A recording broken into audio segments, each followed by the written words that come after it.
Hello, everyone. Welcome back to the First Second Podcast, number 9. This is one of your hosts for tonight, Larsh, the Casual Mech Warrior, followed with only 2 others today. We got a short crew tonight. First up, we got Old Bob 10025. That's your cue. And Team Red Shirts.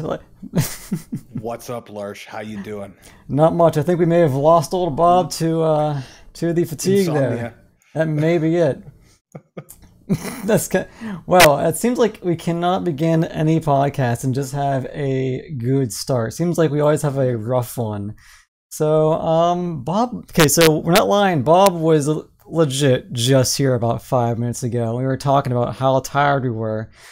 So I think Bob is either AFK or he may have passed out from the only 2 hours of sleep that he got for the past 2 days. We really can't say. I'm in the same kind of boat. I'm also kind of tired, so we're going to try to keep things together the best we can. It'll be fine. Yeah. No, Bob, we cannot hear you. No, Bob, we cannot hear you. He's actually speaking in Discord, speaking in text tongues. He's muted, unmuted. We cannot. No, Bob, we can't hear you. You were just on. This is the technical difficulties portion of our podcast. Yes, this is our prime testing portion of the podcast. Rolling right along through. Oh, man. Oh, man, Bob. That's okay. Well, Bob, what do you want to do? Do you want to continue on? Or should we just kind of roll with it? Go on. Okay. Well, just to roll right into it, I think the first thing we really had is a little bit of news broadcast. I think the big thing that happened in MWO was the new mech that they announced. Was the fantastic Piranha. People have been vying for this thing for a while now, and PGI finally gave us this dang thing. I'm excited, I gotta say. I'm not a big clan pilot, but I'm happy for anytime we can get a nice little zippy light mech. Oh, same here. I'm a little worried about the number of machine guns, but yeah, because this is packing a total of 12 on the, which variant is that? It's like the first one, the Piranha 1. Oh, it's actually easy. 1, 2, 3, and A, B, and Cypher. Ooh, I did not check out that name last time, Cypher. I like that. But yeah, but this thing's going to be boating so many machine guns, so many ballistics come January. I don't know if I'm ready for this. Yeah. Well, I mean, it's kind of the theme these days with the hero mechs that came out for clans. I mean, everything's got a gazillion machine guns on it. Yeah, we'll get to it a little bit later, but watching the machine gun Arctic Cheetah has been a big part of the World Championship so far. Oh, really? That's interesting. I didn't know that. And also to our one viewer that said I was peeking out, I turned it down a little bit, so let me know if it sounds any better, because I did change a lot of my stream settings, so this is a completely test broadcast of my new NVIC audio settings as well. So please let me know throughout the stream if I'm too loud or too quiet, and I can tweak on the fly. But yeah. But ever since they had that machine gun Mislinks and then the machine gun Cheetah, then they had to bring out, and this thing is a clan mech, right? This is a clan, not a it's not Inner Sphere. Yeah. So do we have? I mean, this is why I wish Bob was back on here, because he's more the lore guru, and I kind of wanted to ask him if there was any Inner Sphere mechs that have this many ballistics or like this many machine guns, you know? Not in that weight class. I don't think. I'd have to go look through Sarna to be sure, but I'd be shocked if there was something that had that level. That's insane. All right. Also, guys, thank you for keeping up with me on the audio. I'm going to bring it down just a little bit here. There we go. I'm now at like negative 8.2 decibels. There we go. All right. Yeah, so this thing's going to be a beast. I know I have not purchased this mech yet. I don't know if I'm going to purchase it. I might just do it just for the channel, because people are going to want to see me in this thing for the channel. Yeah, probably. Probably. But I think probably what I'm gonna do, and a few of my people, the guys in my Discord, especially Biter, who couldn't be here today, we're bringing, bringing streak boats when this thing drops. Fair. I think that's probably a good. I have so much trouble with streaks, though. I don't know if it's because of my experiences in the beta with the streak catapults that just melted your face if you saw them and it felt really bad. But I tend not to. I don't have a very high opinion of streak boats to begin with, but that might be something to look at. Yeah. Yeah, I mean, because streaks are never really that good on mediums or heavies or assaults. You never want to do a streak boat on an assault, because it just seems like that the spread on any streak I've ever used is way too far. Mm-hmm. But I think on a light mech, it's gonna blow these things out if you can get them. Yeah, absolutely. Yeah. I think the strong point with this mech is going to be its hard points more. I haven't got a good look at the quirks, if they even released them, to see if it's like, wow, that looks awesome. Yeah, I was gonna say I don't think they've released the quirks just yet. They usually do that. Okay, can you hear me now?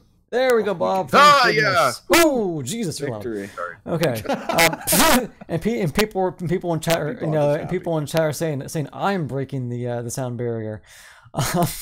So that's right. So Bob, we were just discussing the Piranha. So I actually wanted to ask you, and Team Redshirt here had a few things of input. Since you're like the lore guru, do you have any opinions on any inner sphere mechs that have this many ballistic hardpoints? Well, the only one I think of is just the Arrow has 6, and then the Jaeger mech has 6. As far as this having 12 and all that stuff, I think this is like the only one that I know of. But of course, the Piranha came out a little bit after what I was playing the board game for, and stopped actually playing the game. But I mean, the Piranha is actually pretty cool mech. It's going to be incredible to go and see this on the battlefield. I mean, already Theorycraft with everybody's been, we've been talking in Discord about it, and it's going to be wicked. Yeah, it's going to be disgusting when this thing drops. But I mean, I don't know why they didn't pop this one out though. Piranha should have popped this up a long time ago, but it's coming out in January, and it's like, I mean, this should have been like one of the first mechs they popped out or done. Yeah, because PGI Piranha Games should have caught on to this already. It would make sense, but I stopped asking them to make sense. I just want them to keep putting the game out. Just want to make sense. If I had, the old Bob mech, I'll want that thing to be first on the assembly line. Oh, absolutely. Exactly. But that's just my own opinion about it. But I mean, the Theorycraft we've been thinking of was like 12 light machine guns, and I'm happy about the 4 AMS. That's what I'm stoked about, because I'm a big support fan. Basically, I love supporting the team, and so with the 4 AMS, holy cow! Yeah, and that's the Piranha A, which means you gotta pay the extra monies for the reinforcement pack. Is that what it is? Oh, you already purchased it. Nice. Damn. Yeah, so I'm poking through Sarna here to see if there's anything that even falls into that in the weight class. I'm not seeing anything. Well, for a 20-ton mech, no. Yeah, not for clanners. There's nothing even like machine gunny on the 20-ton. Like we get what's our infantry. That's how that's traditionally looked at, is anti-infantry stuff, right? And that's like 4 machine guns on a Locust. Yeah.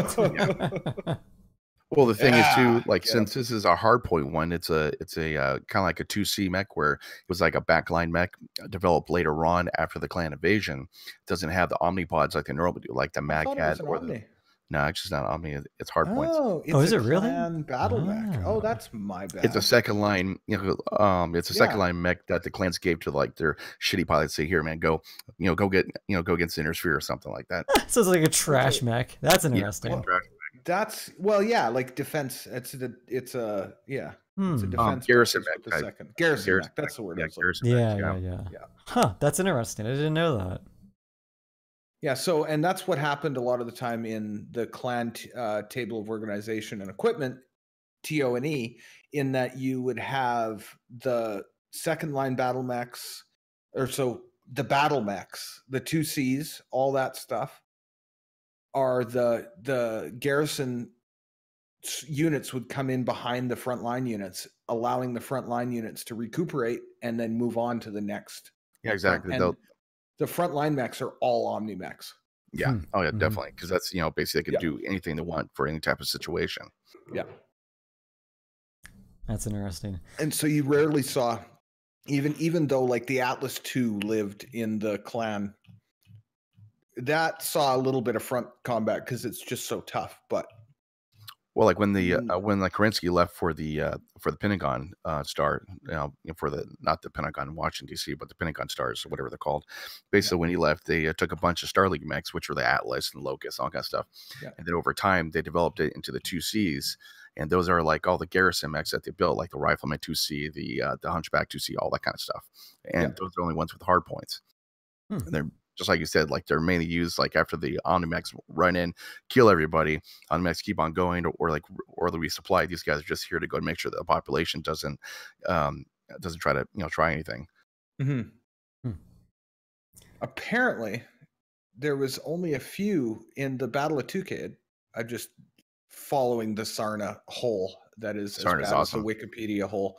But apparently, every Atlas II, which is like the next. I mentioned that as the one that's kind of shown up. It's a couple of them showed up in the Battle of Tukad, but they were all on the clan side.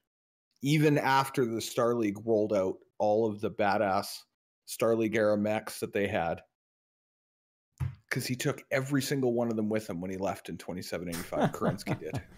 Took all the 2C mechs, or all the Atlas II, which was the new, was supposed to be like the new take on the Atlas that had come out just as the Star League fell. So it's those ones that I'd love to see show up. Sorry, I've readjusted, so I probably got louder, but that's all right.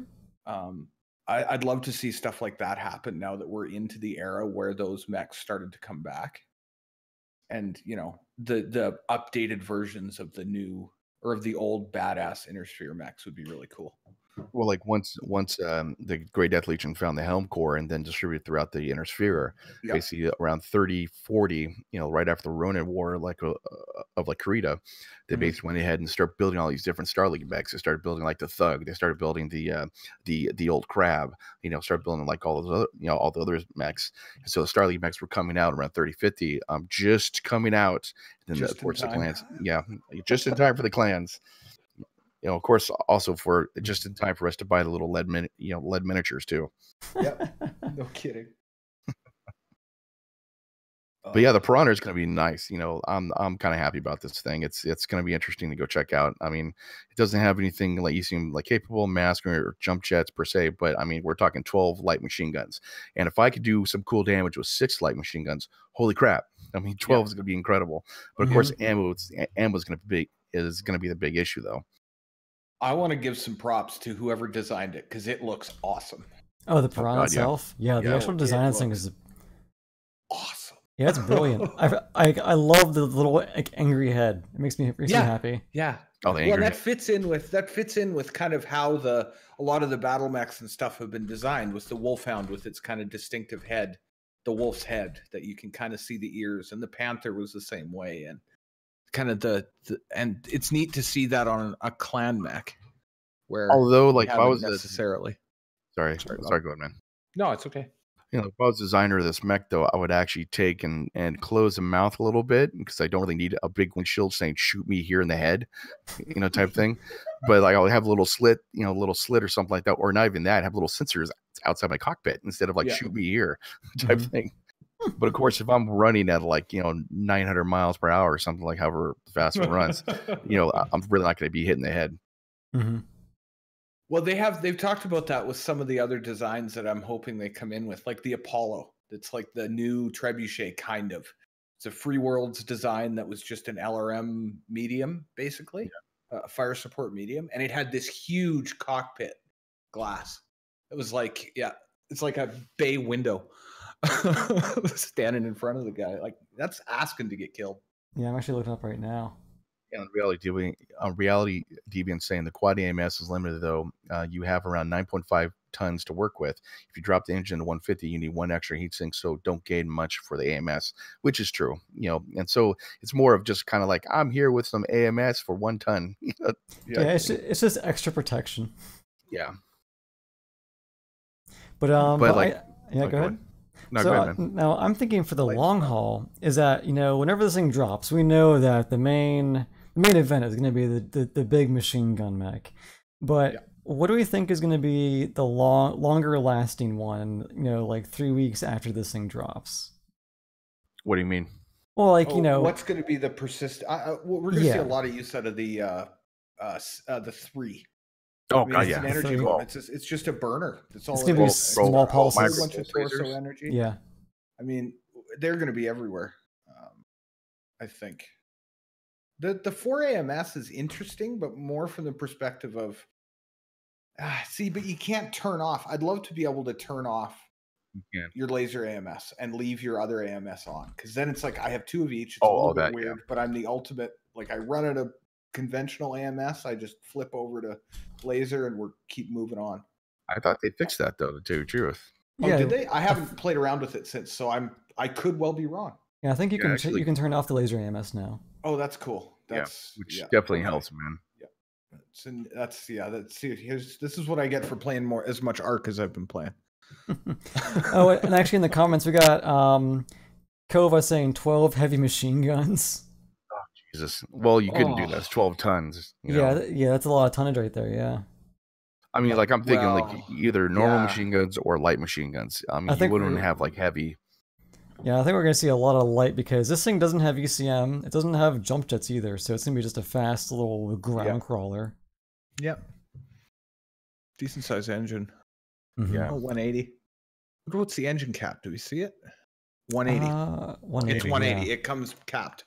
Yeah, it comes capped. Yeah, it says the max engine. Yeah. But that's poopy. Yeah. Well, but the one only has single heat sinks, so you have to spend 1.5 million to get those up to doubles, which is kind of I mean, why wouldn't you want to do that? That's kind of I guess I don't know. Who knows? It's ballistic. I mean, it's a machine gun boat. Do you need to? Well, look at what 12, 13, 14, 15 for the 2, 15 energy for the 2. Jesus. Yeah. That's wild. Oh, the 2 is the one with all. I said the 3. I didn't even look at the 2. Yeah. Oh my. Yeah, that's going to be gross. Micro lasers. Oh God.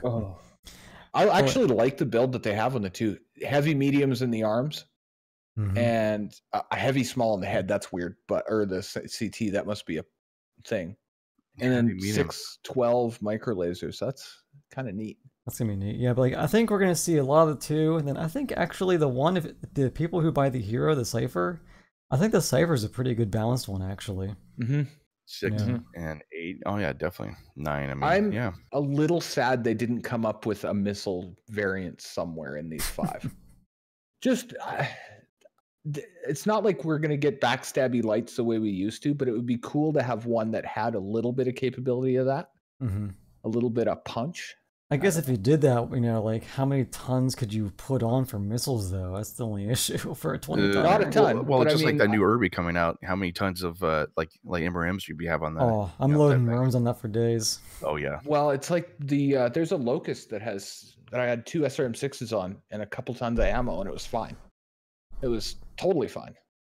Actually, I might revisit the Locust on that one because I mean, like before it had 4 ports, right? Like for the missiles. I might revisit it with like 2 MRM10s or something like that. Ooh, that might be just to revisit it, just to see if I could do anything like with it. Well, that's part of the reason I'd like to see a missile variant with this, because some of the low count ATM builds might be kind of neat in a light. Just where you use that mobility, but you get the extra punch, and you can always kind of hit your optimal damage because you have the speed and maneuverability to get there all the time. Could be interesting. Oh yeah, this spec's gonna be interesting, like to say the least.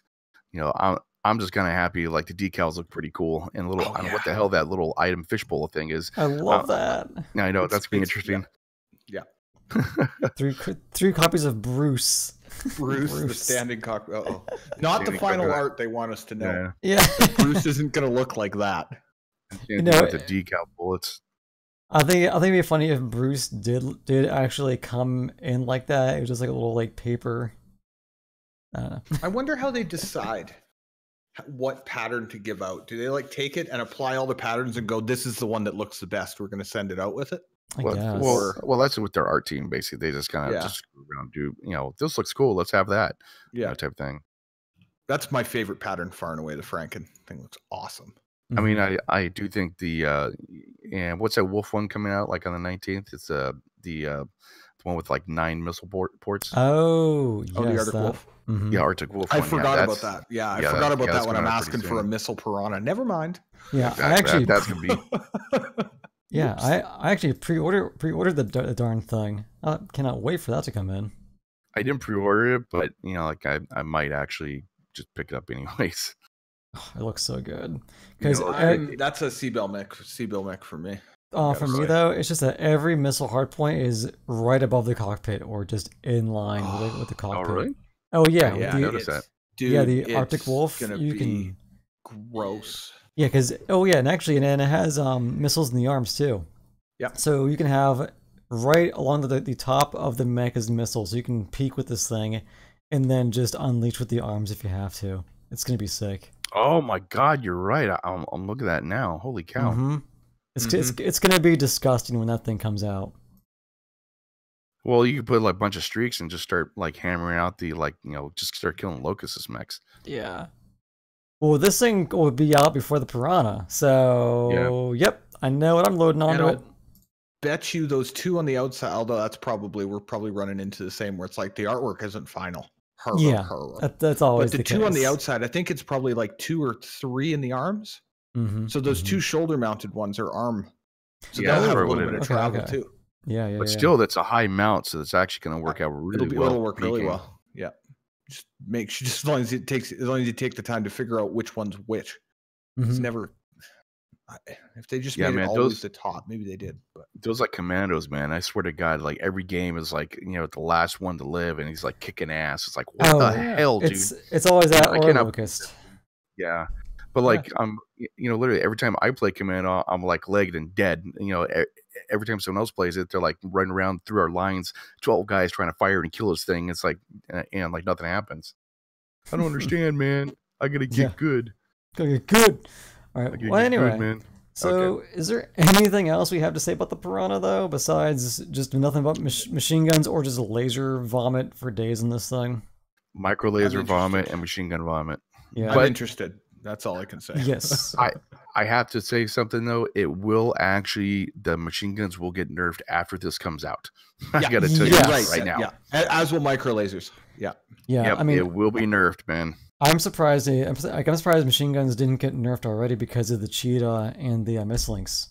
Well, they did. They reduced down the crit rating and the spread or something like that. So they're gonna bring it back to the way it used to be. Well, I don't know, but it's gonna get nerfed, man. I can do this right now. It's funny that you say that, Larsh, because if you go back, any of the StarCraft people who are familiar with StarCraft and how it's kind of patched. So many things have come in that were part of the game or like close to how they were when they first started, but they got patched down so people kind of learned it. And now it's like, well, now we need to fix it. Everything comes back. It's like, okay. I thought this was, no, it's not a problem anymore because people understand how to deal with it. Well, man. Sorry. Right? Yeah, it's just kind of cool to see that when a company recognizes that. And a lot of the time we could see that kind of thing with MechWarrior where it's like, we're going to tweak some of the damage stuff, or we're going to tweak some of that with the intent of teaching people or of having people learn something else that when we put it back to the way it was, it doesn't feel as broken. Well, one thing I want to see coming back is the missiles. Like when in the beta, the missiles were freaking killer. They twisted and turned and all that kind of stuff looked awesome. Like now it's just like a stream of missiles coming at you. It's like, okay, whatever. But the other ones actually look really, really nice. And I don't know why they actually changed that. I think it had to do with grouping because it was part of that is that they were all trying to get to the center point and they were all like it was a lot tighter group without intentionally that's probably lowering the. It's hard to describe, but I remember when that happened when it was like now everything is just going to launch in a big thing. It's a big cloud, more the way it's supposed to be. I think it looked really cool before, but. I mean, LRM-10s were disgusting because of their rate of fire. They did so much damage or so much DPS. Yeah. Because almost all 10 missiles would hit every single time. Right? I was like, ugh. Okay, so like, what's next on the agenda? So I think next, if we're kind of done going with the Prana, which I think we kind of are, we'll just move into the giant beef of the podcast here, and that is the tournament. Now, I know Bob and I have not really followed the tournament as heavily as we should have, but Register, I think you had a few things, though. So what's a tournament? I have no clue what a tournament is. What's the tournament? Okay, so tournament. The MechWarrior Online World Championships 2017 are on. They have completed. We have now determined exactly who will be going to MechCon in December. I'm vamping as I pull up the list because I lost it. I don't know what happened. Hold on. It looks like EMP 228 and Eon. Yes, that is exactly it. There's a post on the MechWarrior website along with a game that is probably my favorite game of the championships or that series. Was 228 Blackwatch versus Eon, as opposed to the other 228 team, which didn't do quite as well, but which would be 228 Wild Ones. Okay. Yeah. So I don't know who watched 2016. Some of the big teams have kind of combined, like we had RJF, Russian Jade Falcon, as they called them. Mm-hmm. I think it's officially Russian Clan Jade Falcon, but and Black Spikes combined to field the same team.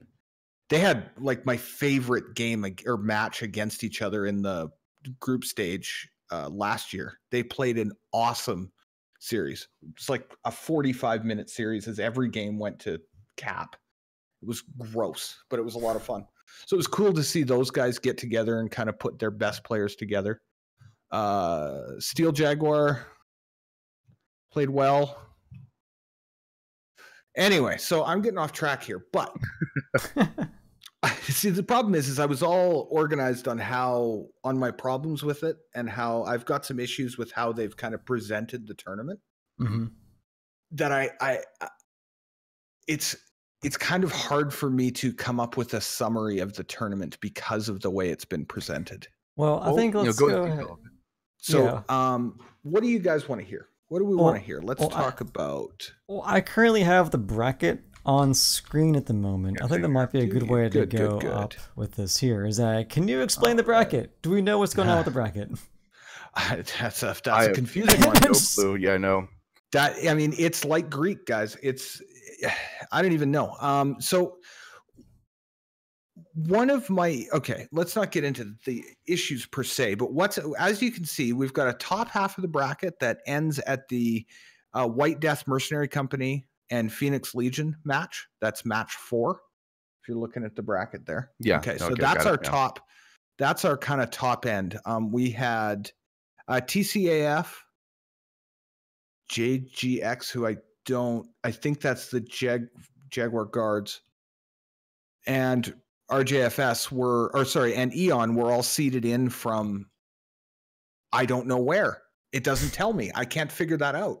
So you're starting to see why I'm a little confused about how to start with this whole thing, because I don't know if they had a prelim stage that got those 4 guys seeded, or if I know they're not seedings from the previous tournaments. Mm-hmm. Because I believe Eon won, and we had 228 and EMP were all there. It was Eon. Because I thought the bracket started with a bunch of people, not like 40. It did. I can't find it. Yeah, that's really weird. They have this though. No, go ahead, man. Yeah. I thought they started with like the second, row bracket, like that's everybody. Then they went, dwindling down, just depending who actually wins or. Yeah, that's weird. Yeah, because now I finally see what you mean, because I'm looking at like JGX, but they're in like the bracket 2, not bracket 1. I don't know. I know, and they're just all of a sudden so these guys are in the tournament. Good to know. Didn't know how that happened. So I've got a few ideas of how they could approach that better, but we'll get into that a little bit later on. So the qualifiers. Like, it's one of these things. This is I'm looking at the rules. They have their conduct and their collusion rules are their big thing, and then qualifiers and semifinals. Oh, by the way, this whole bracket is the semifinals. Really? This is all the semifinals. That in and of itself is confusing, because I don't know about you guys. When I hear semifinals, I think of 4 teams. Yeah, same here. Right. One of the semifinals are going to do at MechCon, right? Well, no, the finals. What they're calling the finals, which are 3 teams, as opposed to the finals, which are 2 teams. But on Tuesday on the full moon, right? Exactly, and in Canada, because everything's better in Canada and makes sense. But okay. I'm not disagreeing. Going to hell for that one. See, you can say stuff like that when we're already confused because no one argues with you. I mean, I'm super confused. So basically, I know I know stuff from like Mr. Miyagi, basically like and watch the Karate Kid and everything. I looked at that bracket going, okay, that makes sense. This is like, oh my god. Oh, I know. So to give you guys a bit of a background, I made a run at being a competitive a Brood War player. I was bad at it, so I stopped. But I never really left that scene of esports and watching tournaments. And I watch League, I watch Dota, I watch Hearthstone, I watch it all. Everything. If there's a tournament and I find it, I will watch it. So I've run into some really, really awkward looking tournament formats in the MLG days with StarCraft 2 when they had like double elimination or extended series where it's like, oh, I lost to this guy earlier on. So instead of needing to beat him 2 times, I have to beat him 4 times, but he only needs to beat me 2 times. Like it's just confusing, right? And unnecessary confusion was the biggest reason that they removed that sort of thing from the bigger tournaments. Like, so almost all the big tournaments now are single elim. Mm-hmm. We have a seeding stage. We have some way of determining seeding into it, be it a group stage earlier on in the week or qualifiers over an extended period of time before that. It's all easy to figure out. Like I pulled up the DreamHack Montreal bracket for StarCraft 2 and showed you guys. And it's like, it's night and day. Do you want to pull that up, Larsh? So we can show the difference between. Oh, cool. I'm apparently. Oh, like on DreamHack? Yeah. Yeah, I got that too, actually. Night and day difference between understanding what was supposed to happen in the bracket. Yeah, that's bracket I know of. Yeah. Even if you just use your hand and cover and just look at the first round, you're like, okay, that I understand. I know who's playing who. There's no weird ups and downs as this guy lost, but he's still in. And that makes sense for the most part. If you have like a separate bracket for your loser stage, it's like, okay, that makes sense. And if we were to do that, there would be another bracket down here that started after round 1. And it would be all the losers would be together and they would play out and they would have seeding spots for the people who lost in each round that would come in and you'd play against them. And if you lose, you lose. Right. Yeah. And so that's even explaining it, that's more complicated, but that is technically what we have with the MechWarrior, the World Championships, even though you'd never be able to look at the bracket and understand that. Ever. Yeah, like I think my biggest beef with this bracket is that nothing's labeled. I mean, like that's my biggest gripe is that, I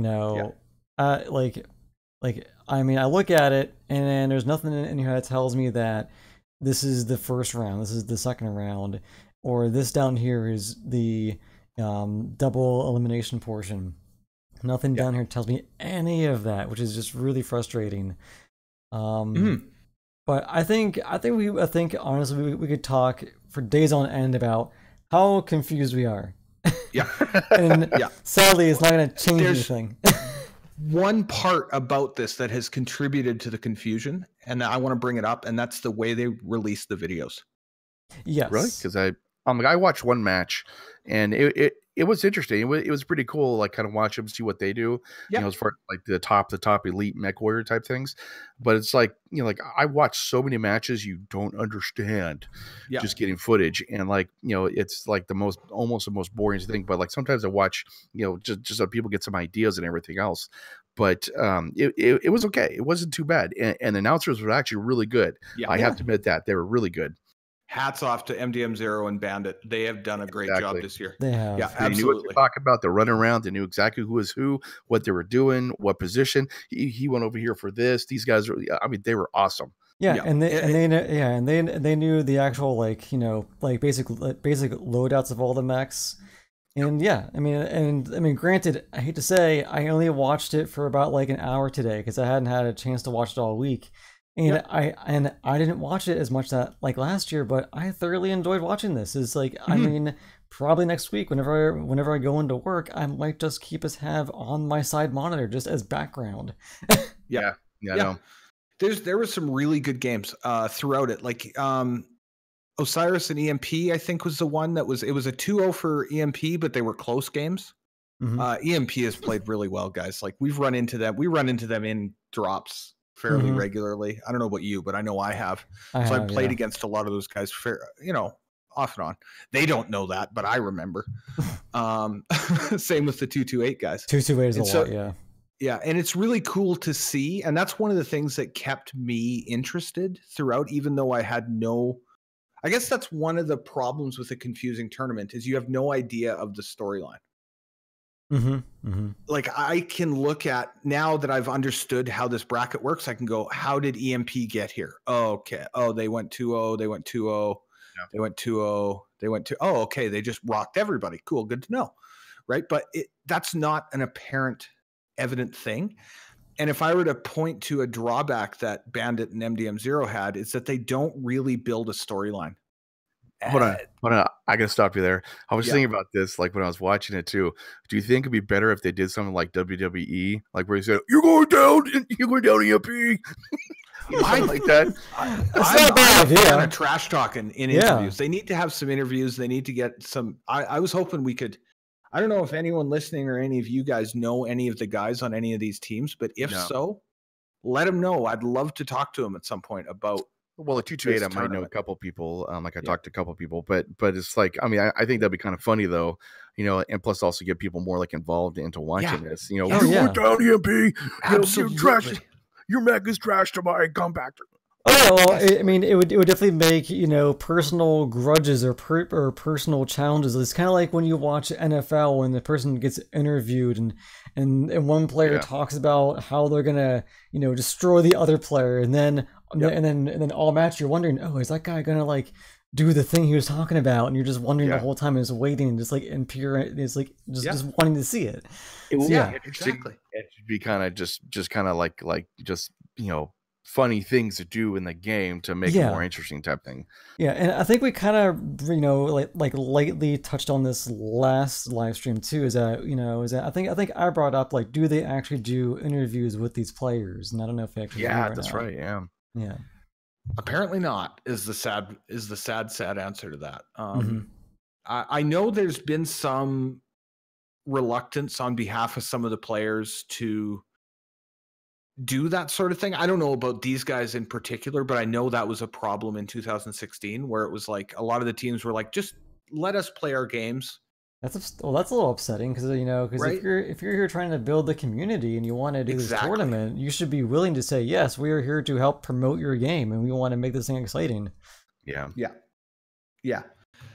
Well, and the other side of that is there was this whole kind of kerfuffle around the fact that PGI released emblems for the teams, like team I heard about that they sold, and the money was going to the teams. Really? As far as I knew, as far as I was explained, it was going to the teams. Maybe that wasn't the case, and that was part of the problem. But my understanding was that the teams would see something out of that, so people could, well, if they won, spend MC to display their affiliation, as it were, the equivalent of wearing a Vancouver Canucks jersey or a New York Rangers jersey or some football team that I don't know.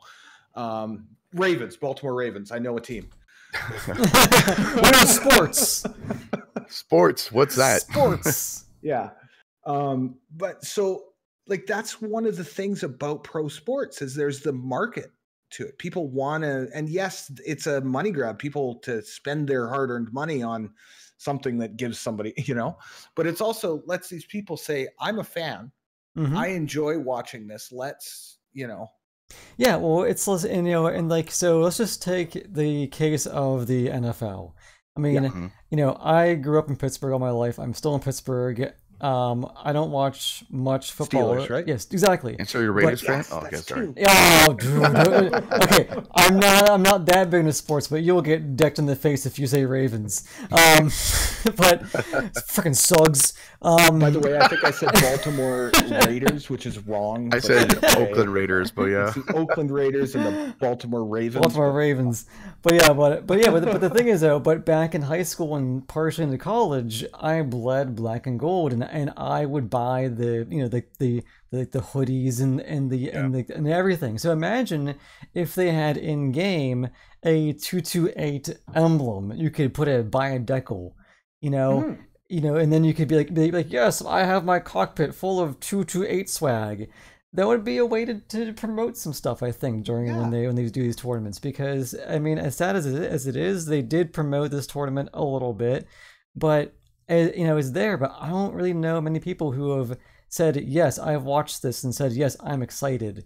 I Is mean, I that think Team Richard, you're the only person that really, like, out of all of our Discord, actually watched like a lot of this. Though, like all I've the watched rest them of all. us, kind of like, I've yeah, watched every yeah. game Like I now. said, you're the only person that, like, in our Discord, we have a lot of people in Discord that actually, probably didn't watch this. But you are right, Larsh. Basically, if they had T-shirts, I mean, T-shirts be pretty easy to do, and they could set up and have the funds go towards the prize money.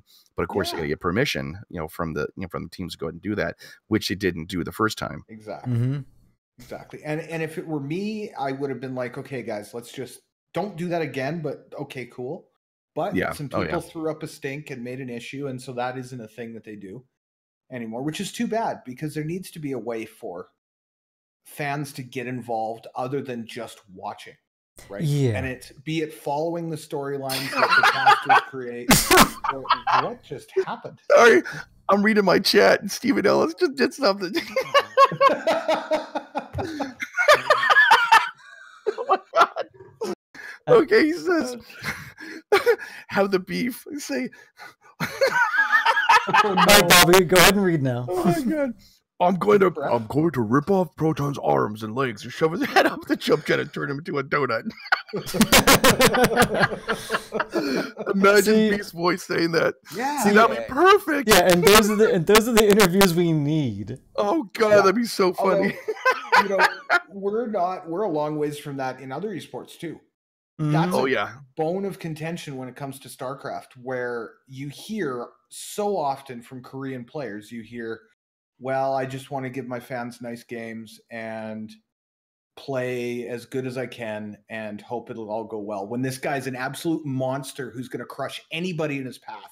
He's like, Problem I is, just want to play well. It's like, oh, come And- on. Just and the- thump and your the- chest a bit, man. And then of course you come to America. And we're just like, See, the problem is this, though. Basically, most gamers, though, I know, like, for me, it's hard for me to actually kind of do, like, making videos is cool. I could talk and do the things, but once, like, I'm put on the spot for a lot of gamers, they're just not, they don't have that moxie. Basically, they do like I'm gonna rip Proton's arms off and shove his head up his ass and turn him into a donut, that kind of thing. They don't really do that kind of thing, and they're more like introverts than like most gamers are. But yeah, a lot of them are, yeah, because you know what? That actually brings up a video I saw recently. Is that I forget for what esport, but it was mainly one of those like all the players come out one by one from like a behind the curtain fog machine, and they would come out and do a pose, and it looked really embarrassing.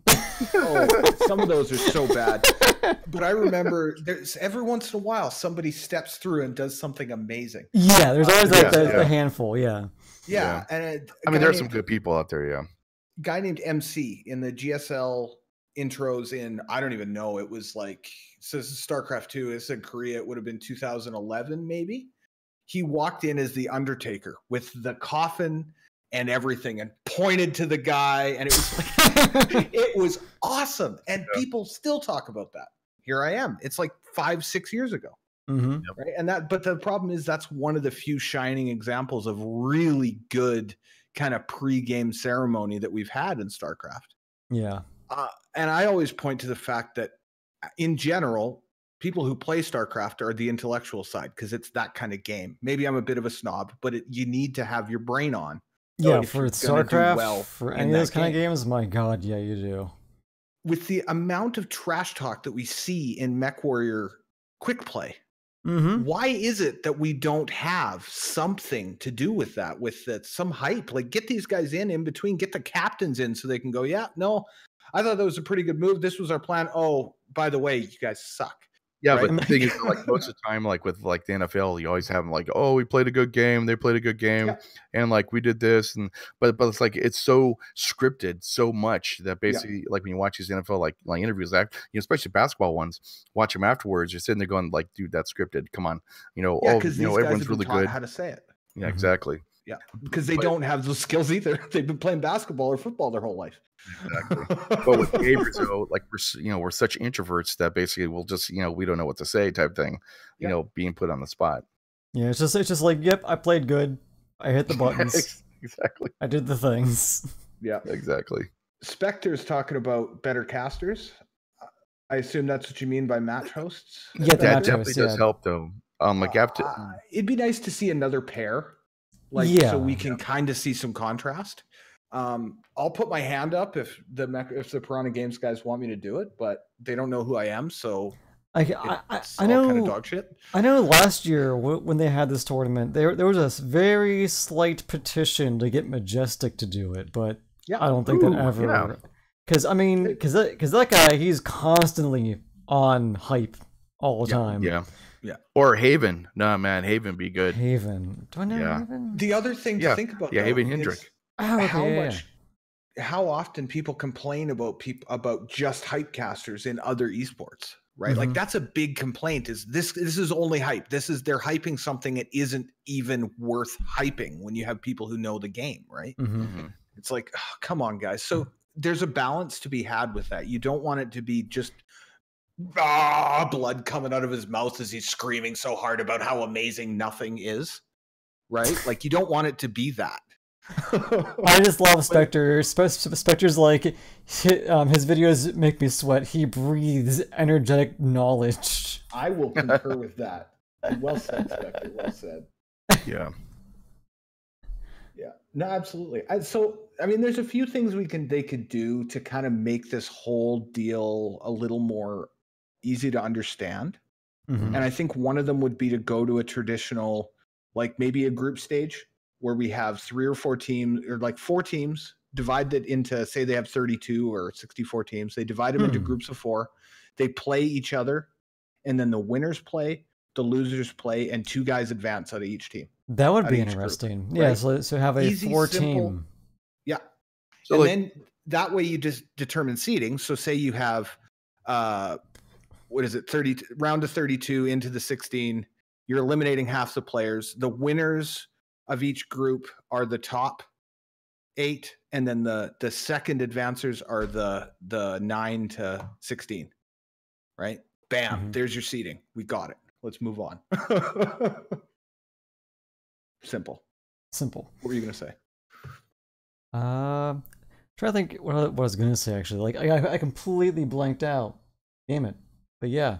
Oh, you know what? No. Okay. So going back to interviews with the players and such. It would be interesting to even just have one-on-one, not even like interviews, but overviews of the mechs that the players will be using. I think would be interesting. Where it's one thing to say that this player is going to come out and they're going to go do this. Well, I think it'd be interesting that if the players gave some sort of, maybe not to just disclose everything they're bringing out, but just like that's the big problem. Exactly, and and of course you don't want to have all their secrets gone to their drop decks, but something that would be interesting that at least the or maybe like give it to the casters, and then the casters wouldn't announce them until like right before the match. Yeah. Something like that, and say, information, something for them to talk about. Exactly. So it's like, so and so's bringing out their hunchback with this, and then they go through the build for like a few minutes before the match begins. Something as like opposed that. To them having to wait till like the 3rd round to have seen a couple of games. Like that happened. I think it was in the Osiris games, where there was a couple of guys on Osiris. I can't remember the names, but they were running dual PPC summoners. And by the way, summoners are all over these games. summoners, which I never thought I'd see in competitive play, but here we are. We got summoners, and they're awesome. They're actually doing really well. Huh. Yeah. But they're quick, right? Yeah. But yeah, and the dual PPC builds are predominantly what we're seeing, although there's been some stuff with medium lasers and some kind of brawly splat stuff that hasn't done as well. But really, it's the dual ER PPC builds. But there was 2 guys that were doing like 400 and 500 damage with multiple kills in their games. They carried Osiris through the games that they won against D5 and TCAF. They ran into EMP and they were in grasshoppers and they just got rolled. It's like, They're in what grasshoppers? are you guys doing? Why did you pull those 2 out of? They were carrying you. Why did you? Exactly. So there's some weird. Obviously, they had a read that they didn't want to snipe, like PPC snipe against EMP or whatever it was. Like they had a reason for that, and then they just got stomped over. They didn't do nearly what they had done in previous games, and the team kind of fell apart, right? So you don't want to give too much information along the way, but it would have been cool if Bandit had been able to talk about those guys as well. They have this opportunity. Well, there's an option that they could run grasshoppers. Well, no, they're going to run their summoners. It gives a little bit more storyline into how this goes, as opposed to, oh, what the hell? They're in grasshoppers now. Did I miss something? I don't know. It's just some weird. And those 2 played amazing. I'd have to go look their names up, but yeah, they played great. I had some perverse pleasure in watching our dear friend tear up, overheat himself, and then suicide in a game. I thought that was really good. Not to call anyone out, but come on, dude.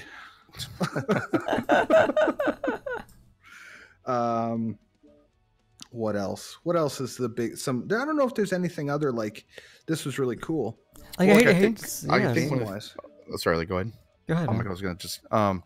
What do you think the viability is of MechWarrior Line being an esport competitively against like League of Legends and StarCraft and all that kind of stuff? Well, I doubt that with our current player base, we're even part of the reason that League of Legends and Dota 2 are what they are is because a gazillion people play those games, right? And so there's just enough passive understanding in the gaming community for people to go, yes, I can watch this. Even if they're not playing all the time, right? Yeah, because Spectre saying it's a niche like audience, which is true. You know, like MechWarrior Online is a niche audience. Yeah, it really is because the player base. I mean, it's not large at all. We're only it's like a couple thousand, if that. The thing is, if we look at the complexity of strategy that the different types of mechs and different maps allow, as well as the different weapon systems and all that stuff, which all have their own place if someone can come up with a strategy that goes with them. Yeah. Like we saw ATMs and LRMs at different points in this bracket. The teams didn't necessarily do, well, they one of them, I think even 228 had some ATM builds. Yeah. I think it was the Wild Ones rather than the Blackwatch, but still. Gotta love these guys these teams that have 2 teams in the same tournament.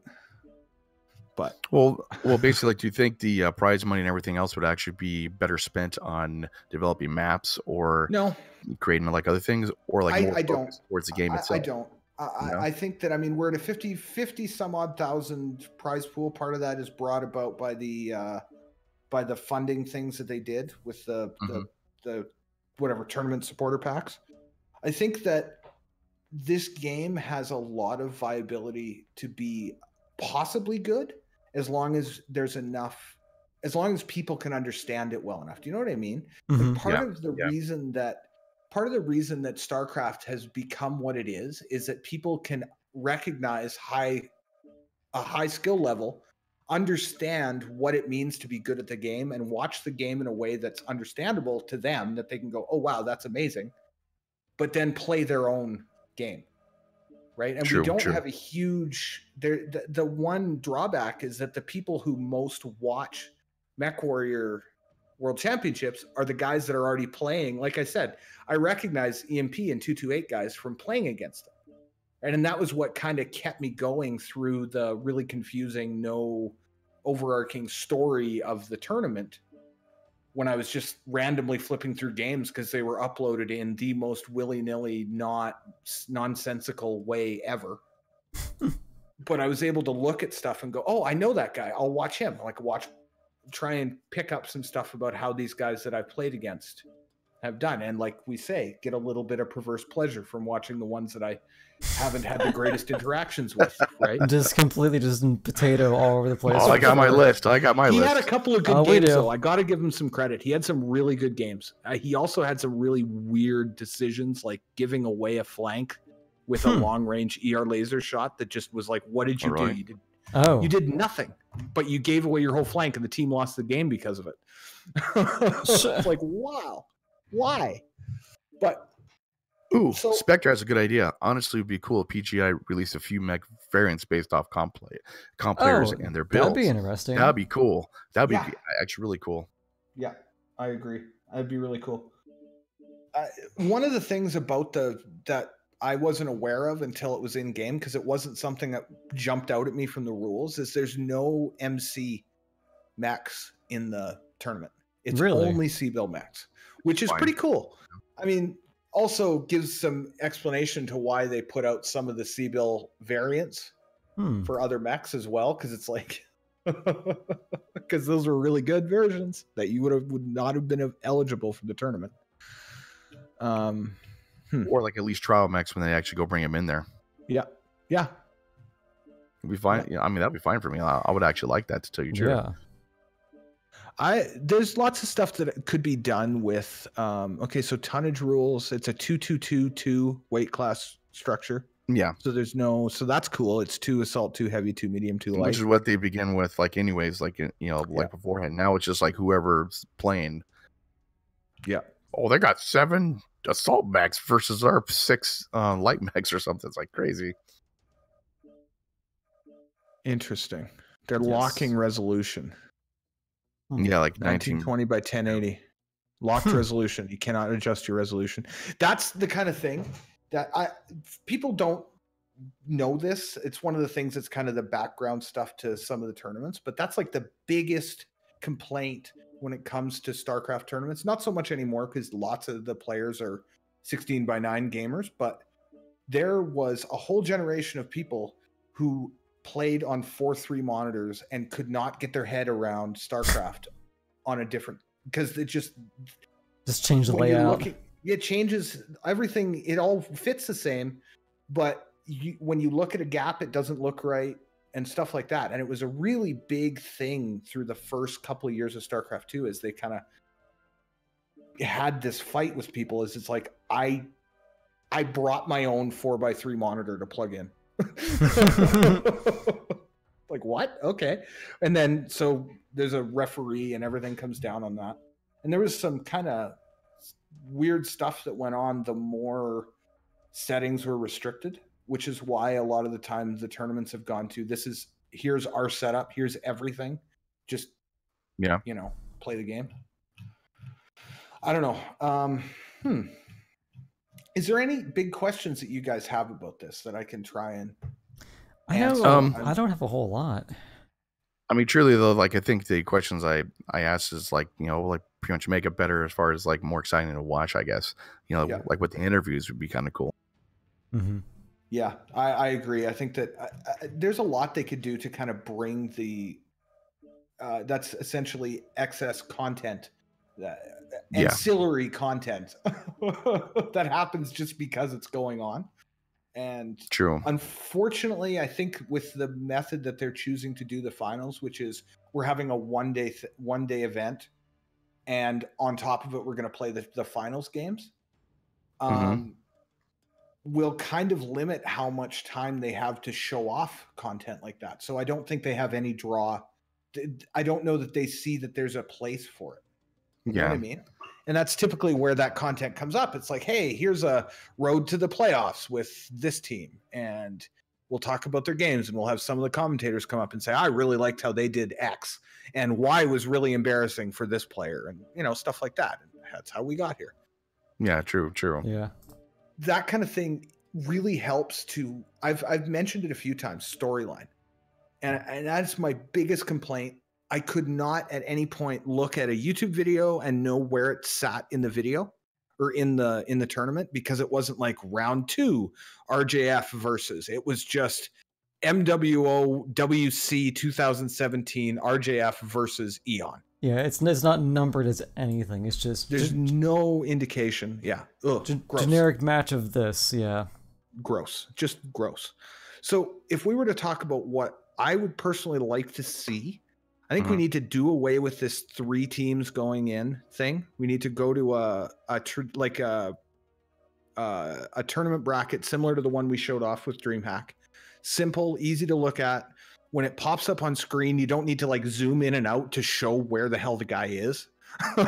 Yeah. Like, they pull it up on screen. He's like, hold on, as he's like control scrolling out to zoom out the page so you can see everything. Enhanced imaging.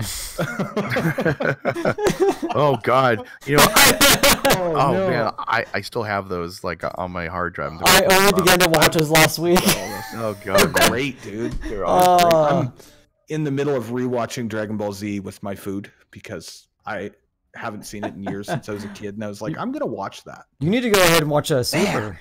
Super's good. I'll go post them up on my site here, like on YouTube. You can watch them anytime you want.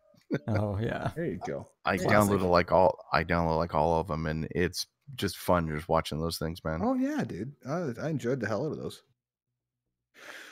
Yeah, so I think my big thing would be to let's see a traditional bracket, a more traditional bracket structure that's easier for the casters to build hype around. Because maybe Bandit and MDM Zero are amazing hype casters, but they don't have anything to work with. Well, they're actually not too bad. Well, they're good casters. Yeah. But the building hype side, I mean, that's why we see hosts at tournaments, because then the guys can commentate and they don't have to worry about getting the crowd into it. One of the League of Legends hype casters, I work with his mother at a store, and basically she tells me he travels the world doing that kind of stuff. He really? He does League of Legends, and this guy knows his crap, and watching him, it's just absolutely amazing. It's pretty cool, actually. Huh, that's pretty cool.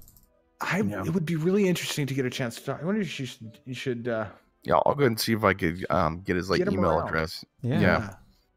Actually be kind of cool. Good. Yeah.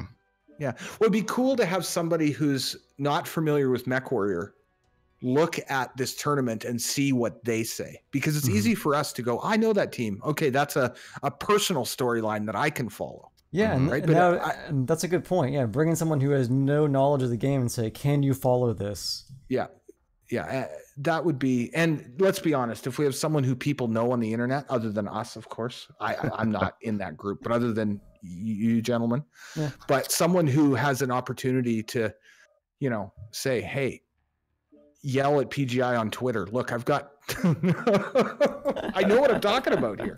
There's a lot of times in deaf ears, though, to tell you the truth. I mean, the only time I, kind of like, hey, Russ, man, get some freaking armor on the left and right torso of the Uzeals, and then they changed it. That's the only time I kind of like said, dude, you got to do this because it sucks. Took them a while, yeah. I think to get back to the viability question, I do truly think that this game can be viable. I mean, there have been MechWarrior games that have had competitive gaming for, it's safe to say, a decade now. Right? Like, so it's not like there isn't an institutional memory, as it were, for competitive MechWarrior. Like, that's a thing that has a basis that we can work on. It's just a matter of building around it and saying, okay, this is how you're going to absorb this tournament, you the fan, as opposed to you the player, or you just from the fan perspective, and kind of making it easier for someone to become a fan of the game from not knowing the game, or from being a player sometimes, whatever. Yeah, I kind of like what Spectre here is saying, is that, he sees a player saying, quote, so the big robot shot the other robot with the lightning thingy. And big stompy robot action, awesome. I wish they would actually like get close instead of hiding on hills, sniping like Battlefield. Yeah. Well, The interesting thing about League of Legends and what has made it so popular, and I made the comment about the player base, but part of what's made it so popular is that there's depth to each game. Mm-hmm. No two games really play out the same. I mean, they may have the same strategies going in, but decisions made by individual players as the game progresses influence how the game is presented to the fans. And to the that's audience. the main thing about it, you know.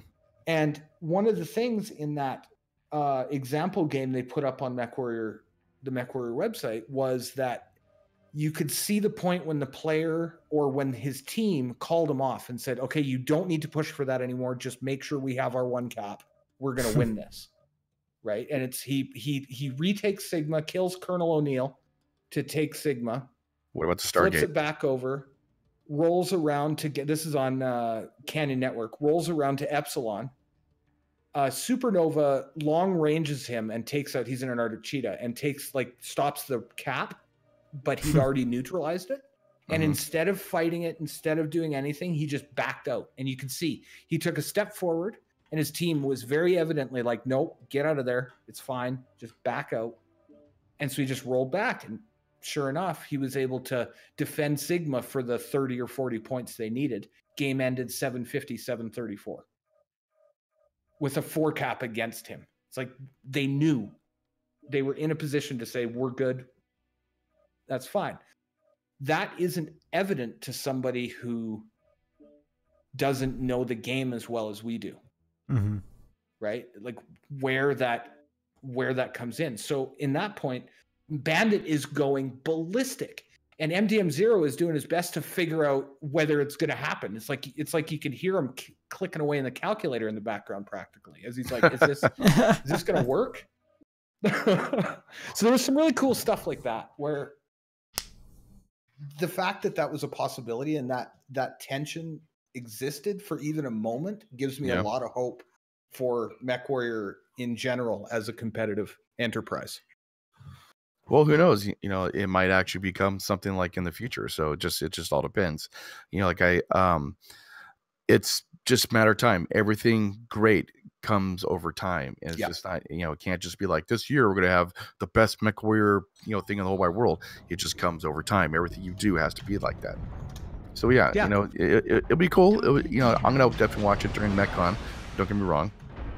Oh yeah, same. Probably plan to have like a stream and kind of watch that type thing. Be kind of cool. So I was just gonna. So as far as I know, Red Bull has an esports World of Tanks thing. So World of Tanks is kind of the example that a lot of people use for MechWarrior because they have a lot of the same principles, except that they have some of the same principles, and I've never admitted that before, but it's true. It is. I know a lot of people who play this game also play it, so. Yeah. I never played World of Tanks. Never, ever. At all? No. I swear not. No. I've never actually touched it. I've only watched games. Really? I watched, Same. And I think it partly came because they were both kind of getting in their stride at the same time, MechWarrior and World of Tanks. So I think Tanks was a bit earlier. But when I was playing MechWarrior a lot was when World of Tanks was really blowing up, if I remember correctly. Yeah, basically, like I played World of Tanks ever since it came out, and it's cool. I love the concept. I'm a big history buff. I love tanks, but it's just it's there. It's there. Yeah. Well, so they have some esports viability because of they have the grand finals for the Wargaming League, as they call it, the WGL, is heading to Moscow this year. Apparently. Wow. Yeah, so that's cool. Good for Moscow. I mean, a Russian team's going to win again, so might as well send it there. Might as well.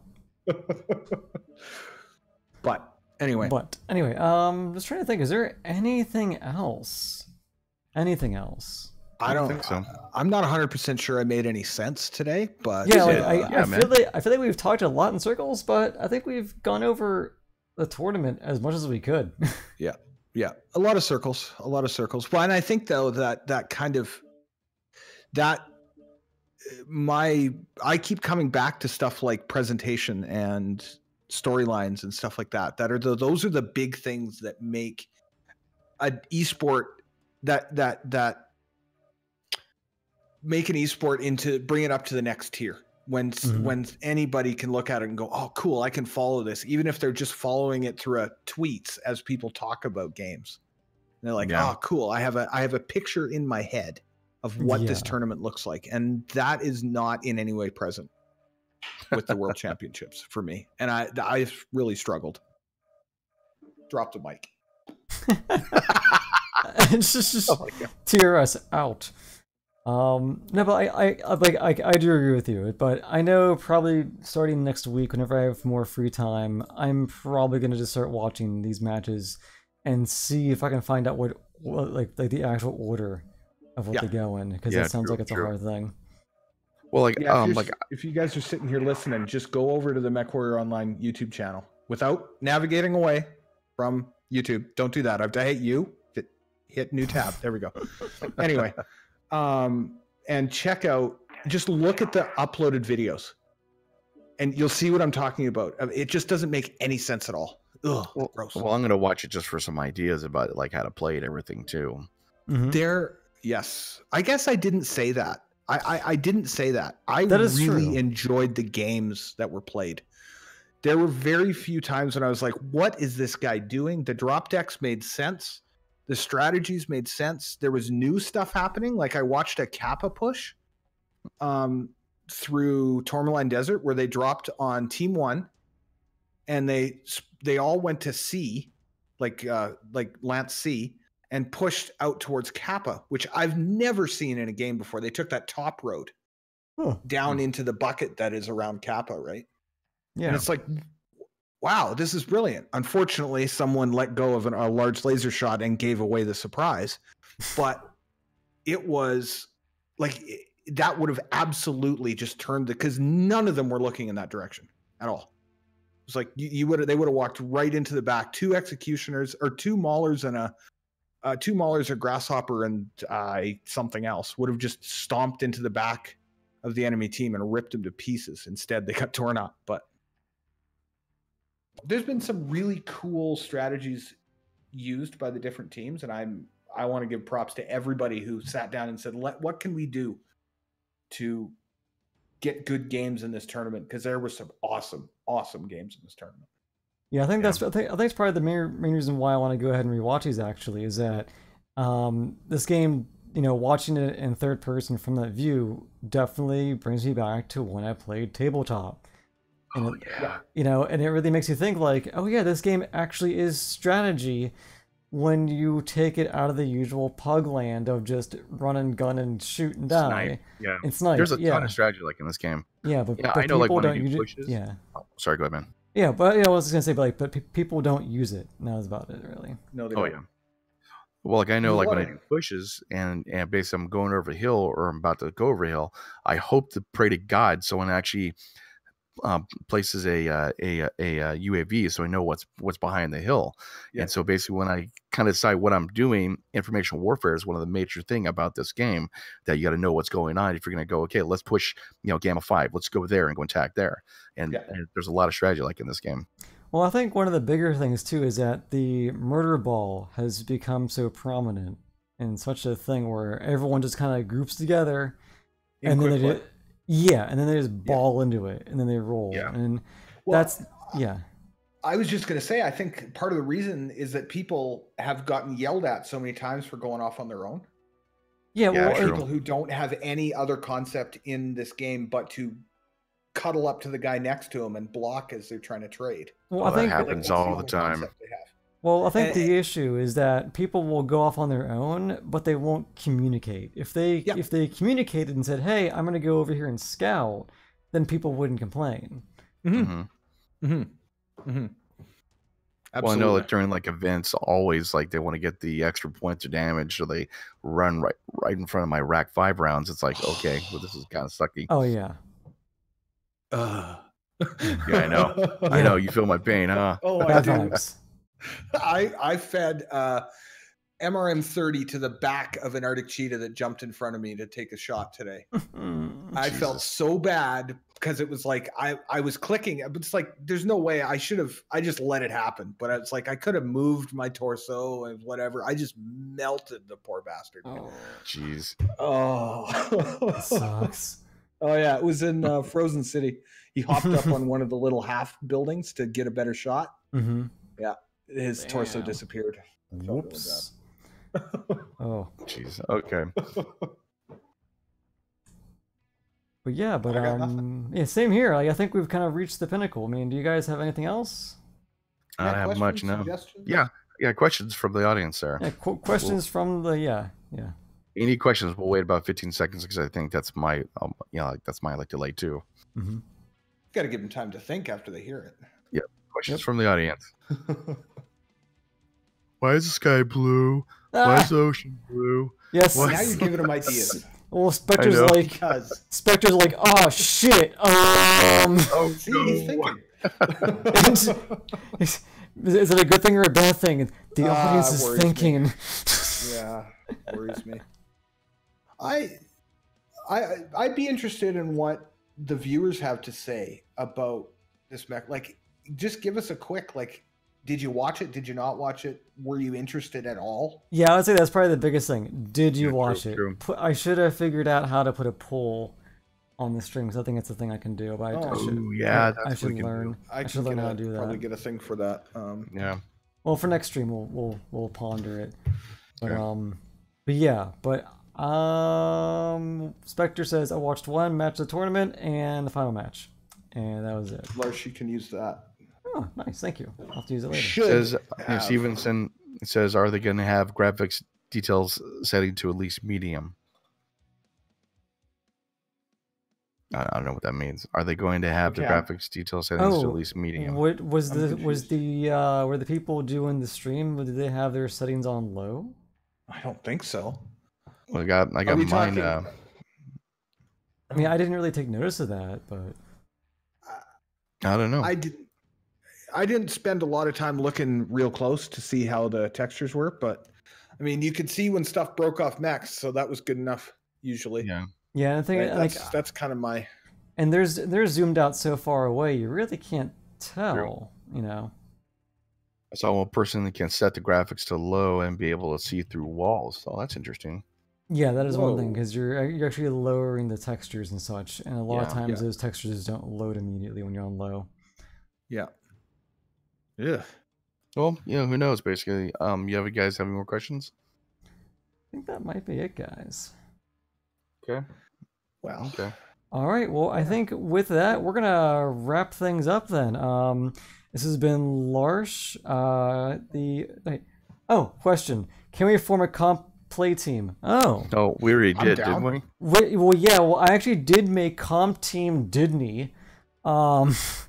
We did. We never got around to anything. We never played a match, but it's sitting out there. We should do that for next year. We should get the YouTubers together and just do a YouTubers comp play team and just go win the damn thing and fund our YouTube channels for the rest of our lives. Okay. I would love to do that. Optimism. Reality. Optimism. Hey! We come on. We do have a fan base, you know. We got some good players. We all love you guys. Good friends, man. Good friends. Like everyone that watches, good friends, man. Autistic screech at all teams that beat us. Yes. This we need to, and in fact, it needs to. I'm not even going to say that. Gain popularity through insolence. See, if we had Onyx back. No. Well, you do have that channel now, based on autistic. That was funny, by the way. Like me and Ian are sitting there just listening to all the goats scream. Oh, we'll just go back into the screeching chat. Just do question mark play. And there's more in there now. There's like an hour. God. There's more in there. It's bad. That was just freaking funny as hell. All right, guys. I think that's gonna cover most of it. I guess do the save the exit. This has been Larsh, your casual mech warrior. As always, you can catch me on YouTube, Larsh the Casual Mech Warrior, at Twitch, Larsh8888, on Twitter and Patreon. This is old Bob 10025. You can catch me on Patreon. All my links are down below. You guys, if you like just watching the video, I have all my links there. Twitch, Twitter, YouTube, Patreon. God, what else do I have? Oh, VidMe's coming up pretty soon. I'll be doing videos on there as well, and just everything else. And I do appreciate everyone watching. You guys are what makes this game great.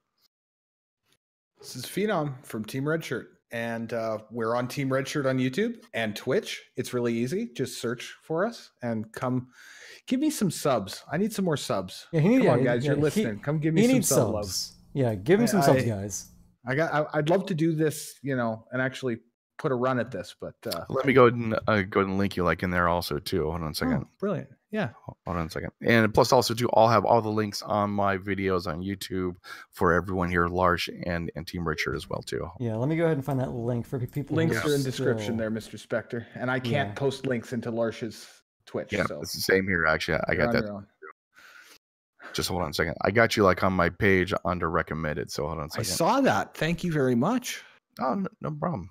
It's cool. Always, always like helping out the community, man. I always like doing that and helping out like everybody that I can. It makes me feel kind of good. This here is Team Redshirt. Go ahead and click on that link if you're on my viewing there. Same thing. There's Team Redshirts as well. Link right there. So in my chat, you guys can give him a sub. Sharing the love, my friends. Sharing the love. And I would love to get a group of us together to do some Blundercats stuff. The AC-20 Thundercat or Catapult. As many of them as we can get into a group. I think that would be a lot of fun. Though. They're pretty cheap. But anyway, that's something in the future. That's my next video plan. I just want to get a group together so we can do that. I'm going for some. Never mind. Yeah, I'm good. All right. Well, anyway, so also I know I'm going to take about like a half an hour break. I don't know about you, Bob, but I know Bob was planning on doing a stream. I know I'll be doing it with them as well. Probably doing some live streams too. Random pug drops probably, right? For my stream though, I'm trying to get people for some footage for my next video, and it's based off of cops. So I need K9s and St. Bloobs. Do you plan on doing the stream with that, or is that going to be a private viewing? That's the stream, basically, and then later on, I'll do some, pug drops, basically, with you. But like, just kind of like just so people get an idea, like what we go through, as far as YouTubers go. Okay, you need to move 2 spaces to the right, turn left, type thing. All right. Just for people to check out. That's all. And plus, I need help with the video. As always. Well, I know I'll be back in about a half an hour. I'll help you with that live stream, and cool. I'll be back then. Same here, guys, and I'll sign it off, and I'll see you guys on the battlefield. Thanks for watching.